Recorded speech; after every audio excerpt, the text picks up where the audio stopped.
how to make beautiful rose earrings. This is different.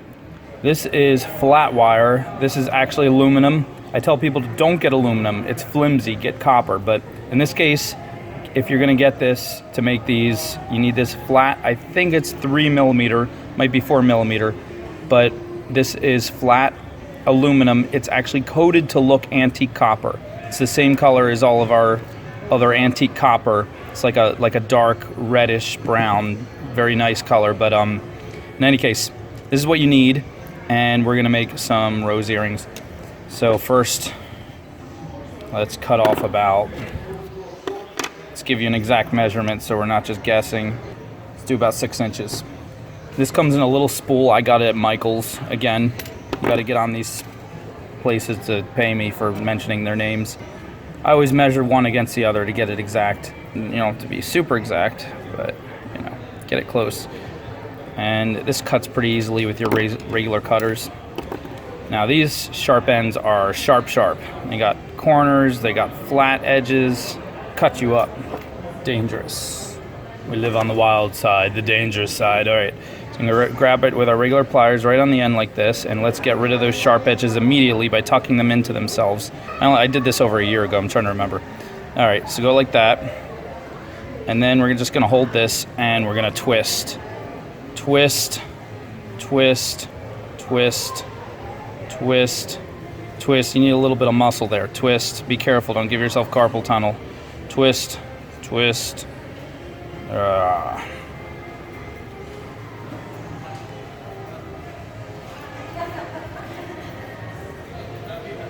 Now tuck in that sharp edge really good. And actually, what am I doing? I don't remember how to do this. All right, we're gonna roll it. Now we're just gonna roll it around itself.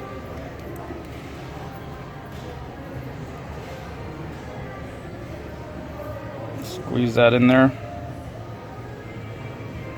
Now, suddenly the very flimsy wire becomes very strong and...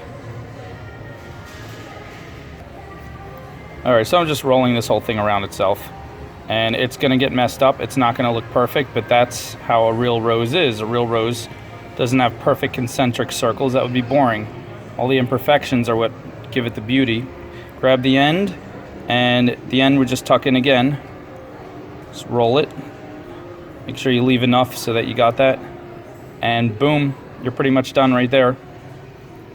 If you want, you can put a jump ring, another jump ring, and then the hook. I'm gonna turn this one like this, so I only need one jump ring before the hook. Because every jump ring turns into, every extra connection or jump ring will turn at a quarter turn, and you want it to face out from the ear. You don't want it to face that way, so you gotta make sure you're putting the right number of connections or jump rings.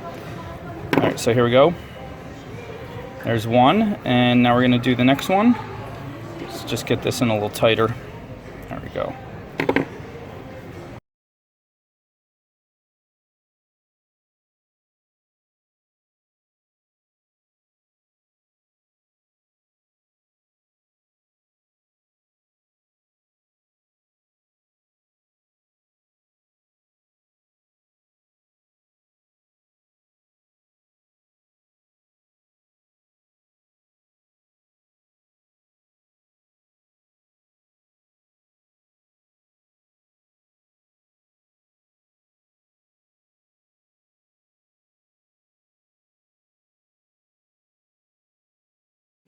I'm just gonna mess with them, make sure they're the similar size and weight to each other. Sometimes even when you cut them right, they come out a little different.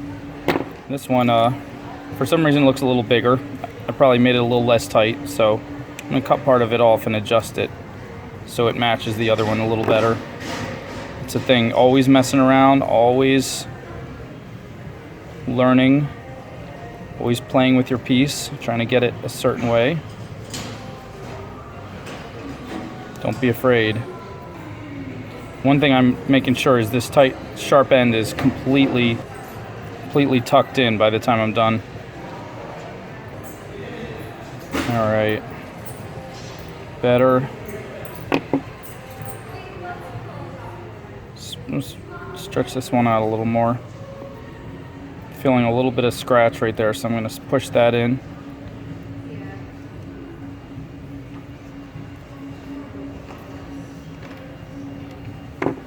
There we go. Now we're going to get 2 large, 10 millimeter is good, 8 millimeter at least, jump rings. What do you know, I only have 6 millimeter. Let's see if we can make them fit. That's why you should always have jump rings in many sizes, maybe from 4 millimeter up to 10 millimeter. And I'm gonna grab another pair of pliers for this because these are pretty muscly, strong. Oh yeah, they fit pretty well. I would say go from 4 millimeter to 10 millimeter jump rings in every color that you use a lot of. Oh yeah. All right, now put a little accent at the top. This is our regular antique copper. It's real antique copper. And we only need about a little over an inch, about 3 centimeters for you metric folk. And again, my go-to, this just looks good with so many things, is this jade here. Put it halfway through, bend it,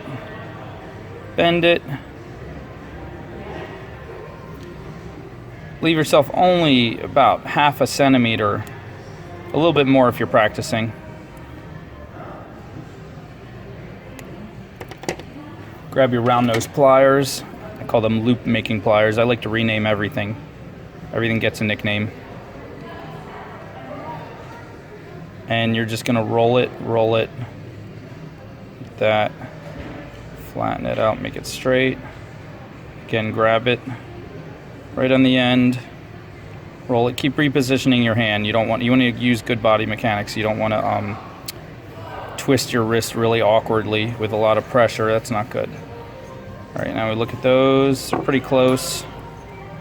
Straighten them out, make them pretty equal. Do the next one.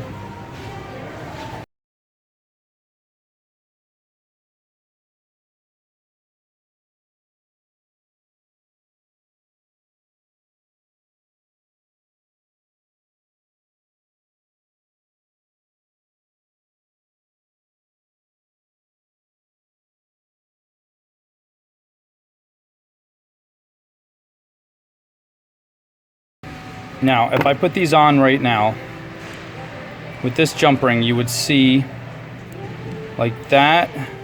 And then once I add the earring hook is going to go sideways instead of going straight into the earlobe. And that's going to turn this piece like that. So when you see them wearing it, they're not going to see the front of it. So always be aware of which way your earrings are turning when they're put in the ear. For that reason, we're going to grab this, 2 pairs of pliers. You can even use your round nose if you don't have 2 of these regular flat nose. And we're going to turn it a quarter turn like that. See that? I'm a stickler for making it all perfect too. Let's get it right about good quarter turn. There we go. See that? This one is off now. Okay, now it doesn't matter which side we put it on.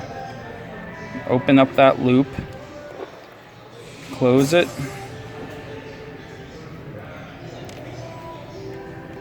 turn this one a quarter turn.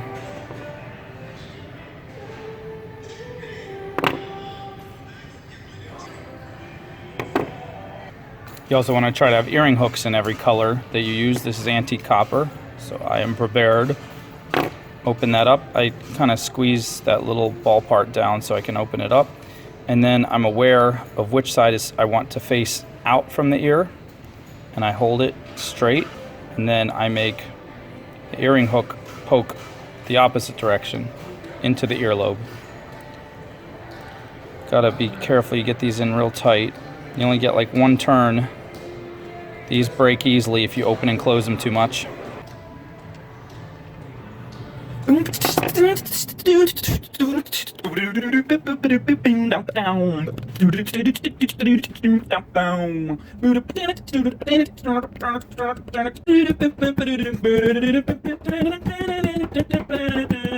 But then